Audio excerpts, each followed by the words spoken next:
ဒီကောင်က Mitsubishi ပေါ့နော် Mitsubishi ဂျပန်ကြတယ်ဂျပန်ကလာတဲ့ခါကျရင်ဒီ cloud တွေကတည်နေတယ်နှိုက်မရဘူး lock လုံးပေါ့အဲ့ဒါကို lock ပြန်ဖြည့်ရမှာ service code ပြန်ခေါ်ရမှာနော် service code ပြန်ခေါ်ရမှာဆိုဒီမှာ number 2 ဒါ AV cloud ကိုဖိထားပြီးတော့ plug ထုံးတယ်ဖိထားတယ် plug ထုံးပြီးဒီဆိုင်ပြီနော်ဒီဆိုင်ပြီးဆိုရင်ဒီမှာအကွက်လေးပေါ်လာနဲ့9 1 ရရင်ဒါ service code ပေါ်လာပြီအကွက်ပေါ်လာရင်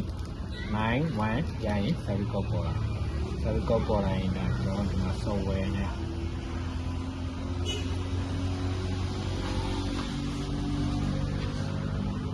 ဒီမှာ my remote control နော် my remote control software နဲ့ဒီကောင်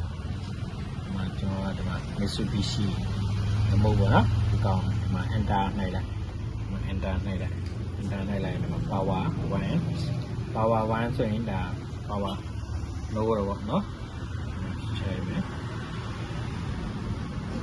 key မှာဒီမှာ1ဖြစ်နေကြတယ်အဲ့ဒါကို0လောက်ပေးလိုက်ရင်ဒီကောင် key နှိုက်လို့ရပြီနော်ဒီမှာတော့အတန်တိုးကျချိန်မယ်တော့အတန်တင်ချတာဒီမှာ60ထိရတယ်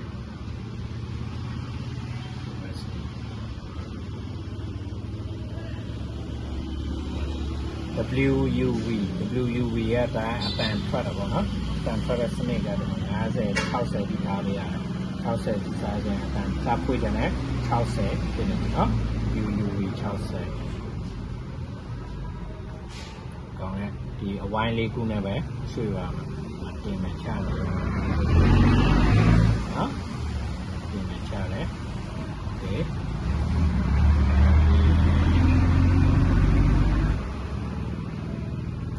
ပြီးရင်ဒီ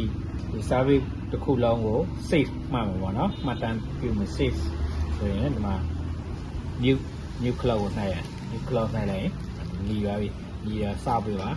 ညီရ sign notice ထားပါပြီပြန် sign ပါပြီနော်ပြန် sign ပါပြီဆိုရင်ဒါ service မှတ်တာအောင်မြင်ပြီနော် okay ပြီ